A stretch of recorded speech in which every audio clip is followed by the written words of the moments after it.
40 yıl boyunca ayakta kalmış bir diktatörlük düşün. Milyonlarca asker var, basının üzerinde mutlak bir kontrol var ve sokaklarda böyle kusursuz, ağır bir sessizlik hakim. Çok boğucu bir tablo gerçekten. Kesinlikle. Ve dışarıdan baktığında hani böyle devasa bir yapıyı yıkmak için şey dersin. Yabancı bir ordunun işgali falan lazım. Ya da sokakları kan gölüne çevirecek kocaman bir devrim gerektiğini düşünürsün. Mantık bunu söylüyor yani. Evet, hepimize öğretilen tarih anlayışı biraz bu yönde. Aynen öyle. Ancak bugün masaya yatıracağımız çok çarpıcı bir kaynak var. Sapar Iklim'in Medeniyet Sıfırlaması başlıklı notları. Ve bu notlara göre bu devasa sistemin çökmesi için aslında tek bir insanın, hani sadece bir kişinin yalan söylemeyi bırakmaya karar vermesi yetiyor. Gerçekten çok güçlü bir tez bu. Iklim'in metni, o kültürel çöküşten sonraki iyileşme sürecinin adeta hücresel bir anatomisini çıkarıyor diyebiliriz. Hı hı. Bugün seninle birlikte uzun yıllar süren o korku ve sessizlik çağının ardından çökmüş bir toplumun kendini enkazın altından nasıl yeniden inşa ettiğini inceleyeceğiz. Hem de kurumsal değil, tamamen psikolojik bir düzeyde. Bu yeni derinlemesine incelememize hoş geldin. Teşekkürler. Bu inceleme gerçekten de o yüzeysel siyasi analizleri, darbeleri veya ekonomik paketleri falan bir kenara bırakıyor. Doğrudan insan zihnine odaklanıyoruz. Evet, tam olarak oradan girmek istiyorum ben de. İncelemeye Iklim'in o çok sarsıcı açılış cümlesiyle başlayalım. Şöyle diyor, bir ulus birisi onu özgürleştirdiği için yükselmez, insanlar kendilerini yeniden keşfettikleri için yükselir. İnanılmaz bir tespit. İddialı değil mi? Yani bizim o klasik romantik tarihi anlayışımızı tamamen çöpe atıyor. Hani şu beyaz atlı bir kurtarıcı gelir ve halkı zincirlerinden kurtarır efsanesini. Kesinlikle çöpe atıyor, evet. Ve aslında bu mitin yıkılması bir zorunluluk. Çünkü baskı altındaki toplumlarda dışarıdan gelecek bir müdahale fantazisi çok tehlikelidir. Nasıl yani? Tehlikeli derken? Şöyle ki, bir tür pasifizm yaratıyor bu düşünce. Yani biri gelip bizi kurtaracak, o yüzden benim şu an hiçbir şey yapmama gerek yok hissi. İşte o baskıcı rejimin en çok beslendiği şey tam da bu pasiflik. Anladım. Yani rejim aslında bu kurtarıcı beklentisini kendi lehine kullanıyor. Aynen öyle. İklimin kaynağı şunu çok net gösteriyor. Özgürleşme dediğimiz şey yukarıdan aşağıya inen bir yasa falan değil, aşağıdan yukarıya doğru sızan, o bireyin içindeki kayıp kendilik hissini bulmasıyla başlayan psikolojik bir uyanış. O zaman şu yukarıdan aşağıya kurulan korku imparatorluklarının yapısına bir bakalım. Dışarıdan bakıldığında sarsılmaz görünüyorlar ama... Ama içten içe tamamen çürümüş durumdalar. Evet, tam da o. Yani o kapalı toplumlarda yaşayan insanlar için korku sanki soludukları oksijen gibi bir şey olmuş. O karanlık bulutların asla dağılmayacağı gibi bir yanılsama var ortada. Tarih kitapları bize genelde şey anlatır. İşte imparatorluklar yavaş yavaş onlarca yıla yayılan bir gerilemeyle çöker falan. Doğru, Roma İmparatorluğu'nun çöküşü gibi düşünürüz hep. Hı hı. Ancak kaynak korkuya dayalı sistemlerin çöküşünün hiç de böyle olmadığını söylüyor. Aksine anlık bir olay olduğunu öne sürüyor. Ve metnin bize sunduğu en kritik zihinsel model de tam olarak bu. Korku yavaş yavaş eriyen bir buzdağı değildir. Peki nedir o zaman? Kaynak, o kapalı toplumlarda korkunun aslında sadece 3 ana sütun üzerinde durduğunu belirtiyor. Yani sonsuz gibi görünse de çok kırılgan bir yapısı var. Neymiş o üç sütun? Birincisi bilginin kontrolü, ikincisi davranışın kontrolü ve üçüncüsü belki de en tehlikelisi hayal gücünün kontrolü. Vay canına, hayal gücünün kontrolü. Evet, yani bir sistem senin neyi bileceğini sansürlediğinde, nasıl davranacağını polislerle falan dikte ettiğinde ve geleceğe dair neyi hayal edebileceğini sınırlandırdığında o korkuyu tamamen kurumsallaştırmış oluyor. Çok mantıklı. Ama iklim çok net bir mekanizmadan bahsediyor burada. Bu 3 sütundan sadece bir tanesi çatırdadığında ne oluyor biliyor musun? Ne oluyor? Korku yavaş yavaş azalıyor mu? Hayır, işte en ilginç kısmı burası. Korku zayıflamaz, korku anında buharlaşır. Pekala, haydi bunu biraz açalım çünkü bu mekanizmayı anlamak bence çok önemli. Bu ani çöküşü sadece bir gecede oldu bitti diyerek geçiştiremeyiz. Neden yavaş yavaş değil de aniden çöküyor? Hı hı. Yani Bunu bir barajın yıkılmasına benzetmek cazip gelebilir. Hani duvarda küçük bir çatlak açılır ve suyun o devasa basıncı aniden her şeyi patlatır falan. Ama o analoji bile bence buradaki insan psikolojisini tam açıklamıyor. Kesinlikle. Suyun davranışıyla insan psikolojisi aynı değil. Aynen. Bana kalırsa bu durum daha çok devasa bir Ponzi şemasına, hani şu meşhur saadet zincirlerine benziyor. Ponzi şeması çok daha isabetli bir analoji oldu bak. Bunu biraz açar mısın? Tabii ki. Mesela milyarlarca dolarlık bir finansal dolandırıcılığı, bir saadet zincirini düşün. Ortada gerçek bir değer veya bir üretim falan yoktur. Sadece kağıt üzerinde rakamlar vardır. Aynen. Sistem sadece ve sadece yatırımcıların diğer yatırımcıların da sisteme inandığını düşünmesiyle ayakta kalır. Herkes birbirinin güvenine yatırım yapıyor yani. Sistemin çökmesi için paranın bitmesine falan hiç gerek yoktur. Sadece birkaç kişinin şüphe edip parasını çekmek istemesi yeterlidir. Tam üstüne bastın. O an işte o herkes bu sisteme inanıyor illüzyonu kırılır. O illüzyon kırıldığı saniyede güven buharlaşır ve o koca yapı ertesi sabah bir hiç olur. İşte bence korku rejimleri de bu tercih çarpıtması dediğimiz psikolojik yanılsama üzerinde duruyor. Tam olarak bu. Sosyolojideki o tercih çarpıtması kavramı, Iklim'in bahsettiği korkunun çöküş anını mükemmel açıklıyor bence de. Nasıl çalışıyor peki bu sistemde? Şöyle düşün, birey rejimi aslında hiç sevmez, yalanları ayan beyan görür ama sokağa baktığında herkesin alkışladığını, herkesin o mermer heykellere falan selam durduğunu sanır. Yani herkes inanıyor bir ben garipliyim diye düşünür. Evet, ben tek başımayım, diğer herkes inanıyor yanılgısı korkuyu yaratır zaten. Şimdi Iklim'in metnine dönersek o ilk kişi, hani o ilk çatlak konuşmaya başladığında ne olur? Sadece rejime karşı bir söz söylemiş olmaz. Ne yapmış olur? Diğer herkese yalnız değilsiniz, ben de inanmıyorum mesajını verir. İşte o Ponzi şemasındaki ilk para çekme talebi tam olarak budur. Çok çarpıcı bir benzetme oldu bu. Toplumun belki de 10 yıllar sonra ilk kez ben düşünebilirim, konuşabilirim ve kendim olabilirim hissini tatması bu sahte konsensüs illüzyonunun yıkıldığı andır. Iklim bu psikolojik eşiğin aşılmasını mutlak sıfır noktası olarak görüyor. Medeniyet sıfırlamasının başladığı an yani. Yalnız burada çok pratik bir noktada durmak zorundayım. Tabii, dinliyorum. Şimdi bu anlattığın aydınlanma anı, o ilk uyanış falan, kulağa çok şiirsel, inanılmaz felsefi geliyor. İnsanlar zihinlerinde özgürleşti, işte illüzyon yıkıldı, harika. Ama bizi dinleyen biri haklı olarak şunu soracaktır. Biraz gerçekçi olalım. Sadece hisler, işte psikolojik eşikler ve o uyanan iç ses ile bir elektrik şebekesini çalıştıramazsın sonuçta. Doğru. Çok haklı bir itiraz bu. Çokmuş bir ekonomiyi ayağa kaldıramazsın. Ne bileyim, dış güvenlik tehditlerini bertaraf edemezsin. Bir devleti, koca bir toplumu sıfırdan kurmak için bizim somut yapılara, anayasalara ve yeni yasalara ihtiyacımız yok mu? Yıkıntılar içindeki koca bir ulusu, insanların sadece kendi doğrularını bulması nasıl toparlayabilir ki? Bu siyaset bilimcilerin de hep ilk refleks olarak sorduğu sorudur aslında. Evet, kurumlar, yasalar ve anayasalar elbette çok gerekli. Ancak Saparya Aklım bu noktada çok derin bir nedensellik ilişkisine dikkat çekiyor. Nasıl bir nedensellik bu? Neden önce kurumların inşa edilemeyeceğini açıklıyor. Şöyle düşün, korku imparatorluğu çöktükten sonra hemen ertesi gün yepyeni harika bir anayasa yazdın diyelim. Tamam, yazdık. Eğer o anayasayı uygulayacak olan yargıçlar, işte polisler veya bürokratlar hala o eski korku refleksleriyle çalışıyorsa ne olacak? Hala güce tapınma içgüdüsüyle veya yozlaşmış bir zihniyetle hareket ediyorlarsa o kağıt üzerindeki mükemmel yasaların hiçbir anlamı kalmaz ki. Çok doğru bir nokta. Yeni yasalar o eski zihniyetin elinde sadece yeni bir baskı aracına dönüşür. O kadar. Yani bozuk bir işletim sistemine gibi yepyeni bir yazılım yüklemeye çalışmak gibi bir şey bu. Yazılım ne kadar iyi olursa olsun sistem çökmüş zaten, onu çalıştıramaz. Aynen öyle. Harika bir özet oldu. Iklim'in kaynağı da bize tam olarak bunu diyor işte.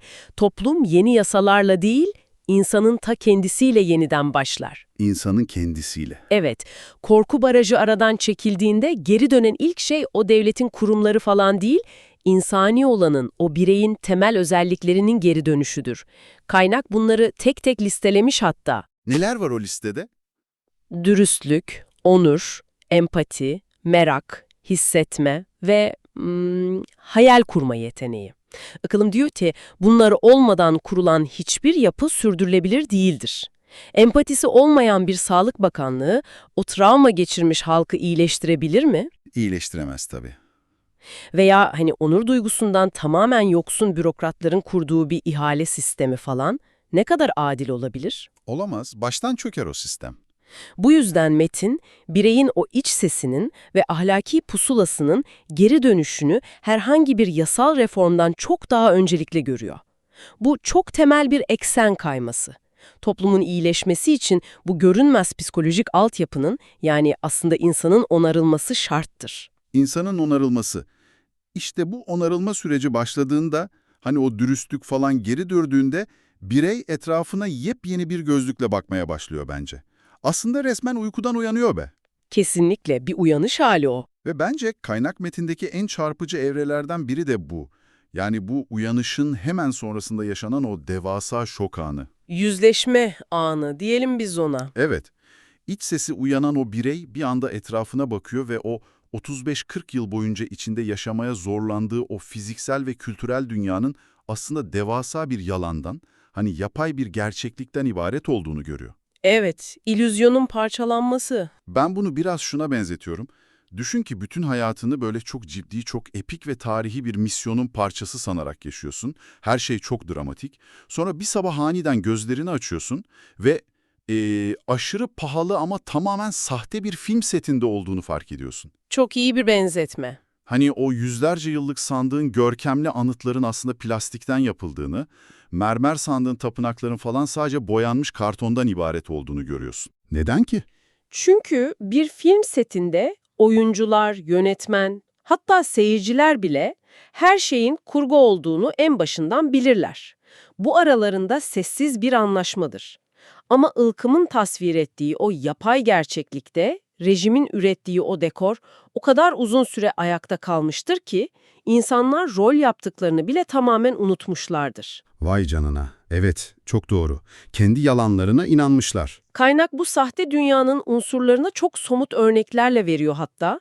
İnsanı böyle ezen, ruhsuz o devasa mermer şehirler veya hiçbir organik kökeni olmayan mekanik böyle zorunlu tatiller ve ritüel bayramlar. Sırf kutlanmak için kutlanan içi boş bayramlar. Aynen ve tabii ki sayfaları dop dolu ama içi tamamen boşaltılmış o resmi tarih kitapları. Uyanış gerçekleştiğinde bireyin o zihnindeki bilişsel uyumsuzluk çatışması bir anda sona eriyor ve korkunç bir netlik geliyor. Ne diyorlar peki o an? Şunu diyorlar, bu bizimle ilgili değil, bu hayatla ilgili değil, tüm bunlar gerçek değil. İşte işin gerçekten ilginçleştiği nokta burası bence. O idrak anında rejimlerin böyle milyonlarca dolar harcadığı o koca propaganda makinasının, o heykellerin büyüsü bir anda sönüveriyor. Yıllarca böyle korkuyla ve huşuyla bakılan semboller bir saniye içinde komik ve anlamsız kaş yığınlarına dönüşüyor. Çünkü propagandanın gücü o kelimelerin veya o dev heykellerin kendisinden gelmiyor. İnsanların zihnindeki o korku illüzyonundan besleniyor. İnsanlar o sahteliği deşifre ettiklerinde o yalanın dili anında iflas eder. Artık kimse yemez yani o dili. Yemez. Iklım bu anı bir toplumun artık o eski dili kullanamayacağı, tamamen yeni bir gerçeklik diline ihtiyaç duyduğu muazzam bir kırılma noktası olarak tanımlıyor. Eski dekor yıkılmıştır ve herkes o çıplak gerçeğin ortasında kalmıştır. İyi de bu aynı zamanda inanılmaz korkutucu bir durum. Yani bir sabah uyanıyorsun, inandığın, sana yıllarca dayatılan her şeyin kocaman bir yalan olduğunu anlıyorsun. Koskoca bir toplum ortasında böyle devasa bir anlam boşluğuyla bu enkazın üzerinde duruyor. Peki soruyorum sana, bu boşluk nasıl dolacak? İşte en hayati soru bu. Şimdi ekonomiden, anayasadan veya o kurumlardan falan bahsetmeyeceğimizi anladık. Devletin tüm yapıları da çöktü diyelim. O zaman birbirine bile güvenmekten ölesiye korkutulmuş, yıllarca izole edilmiş bu milyonlarca insan, o harabenin içinden bu yeni gerçeklik dilini nasıl inşa edecek? Kaynağımız burada tam olarak o açlık kavramını öne sürüyor. Toplum o korkunun felcinden kurtulduğunda sadece böyle fiziksel bir rahatlama hissetmez, devasa bir anlam açlığına düşer. Anlam açlığı. Evet, hakikate, dürüstlüğe, kendi gerçek tarihine ve aslında en çok da insanlığa duyulan bir açlıktır bu. Ve Iklim bu açlığın siyasi manifestolarla falan değil, sadece ve sadece kültürle doyurulabileceğini iddia ediyor. Kültürle mi? Ama nasıl bir kültür bu? Hemen söyleyeyim, burada kültür derken öyle elitist, yüksek bir sanat anlayışından bahsetmiyoruz. Yeni yasalardan çok önce o yıkıntıların arasından filizlenen ilk şeyler şunlar.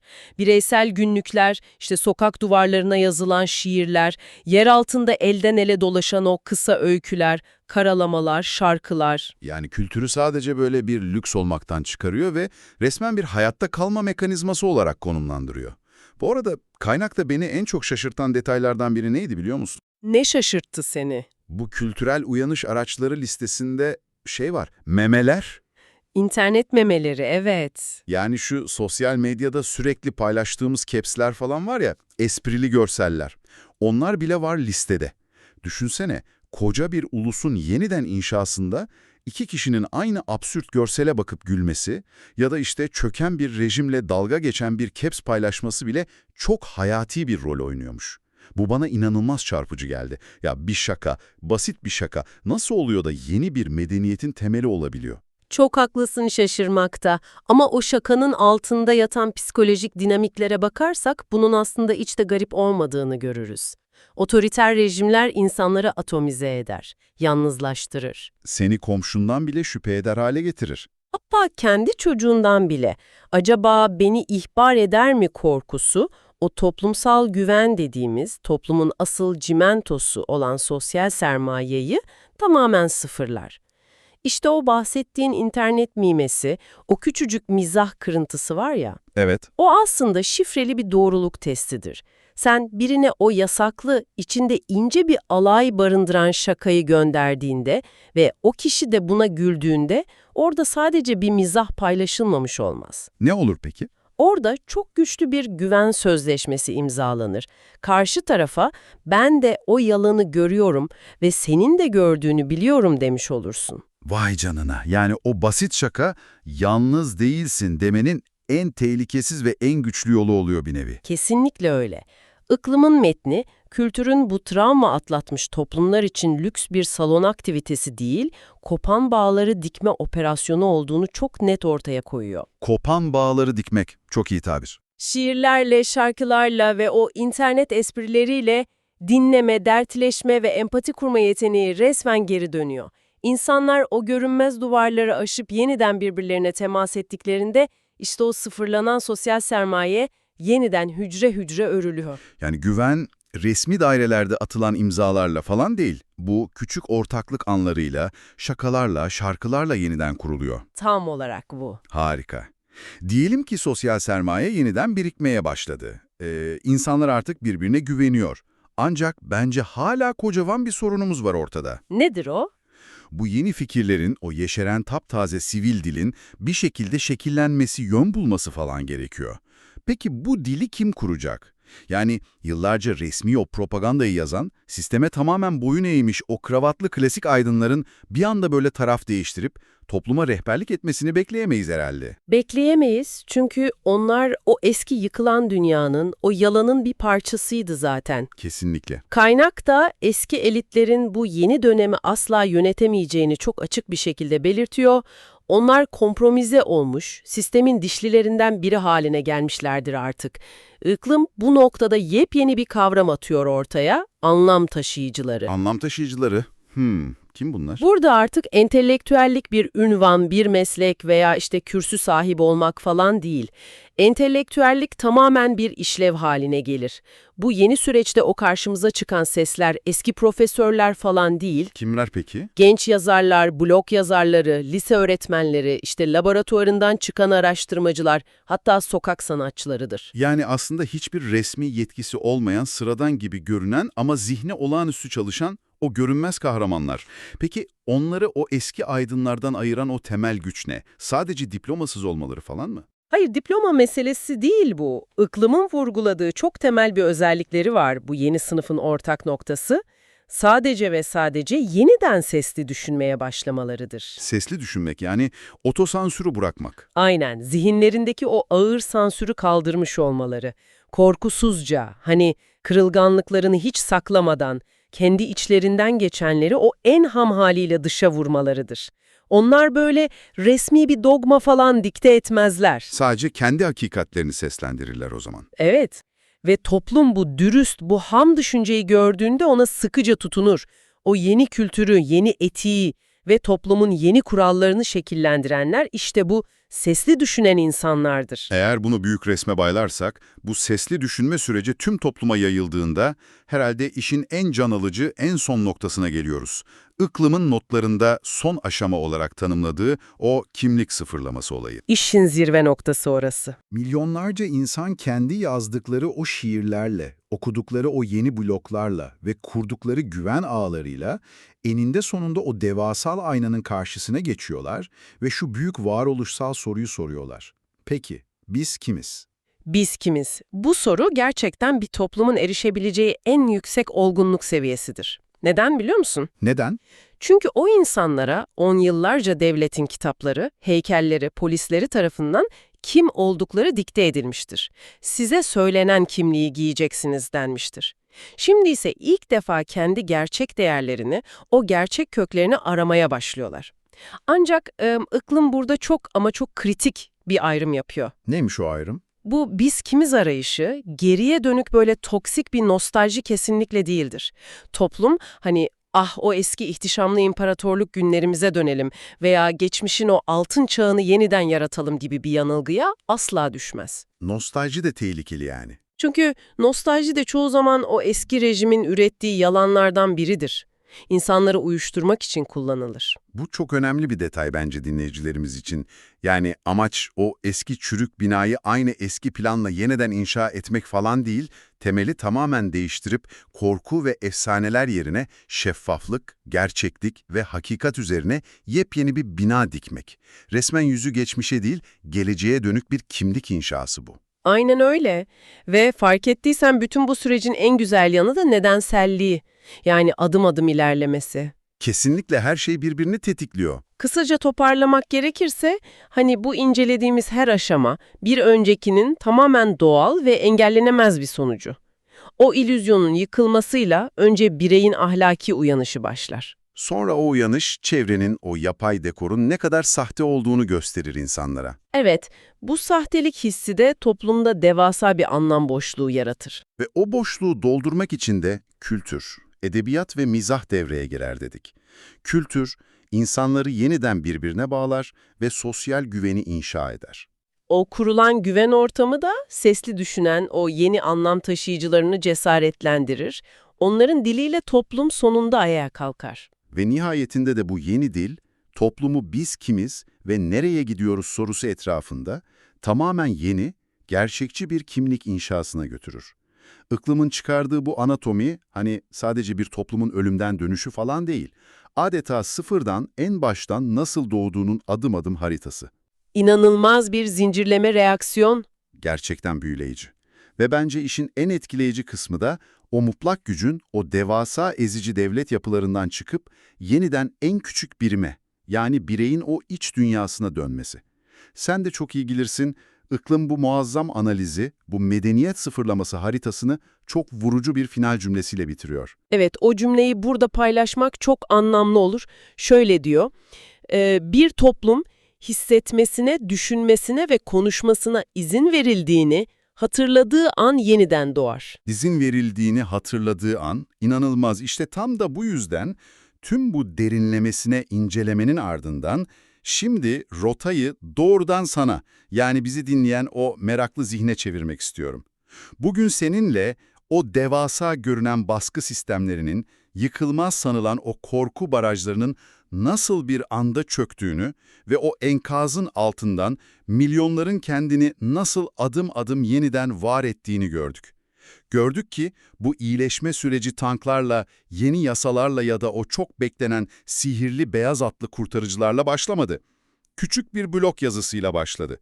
Deftere karalanan dürüst bir şiirle, mırıldanılan bir şarkıyla veya sadece gerçeği fısıldayan küçük bir internet şakasıyla filizlendi.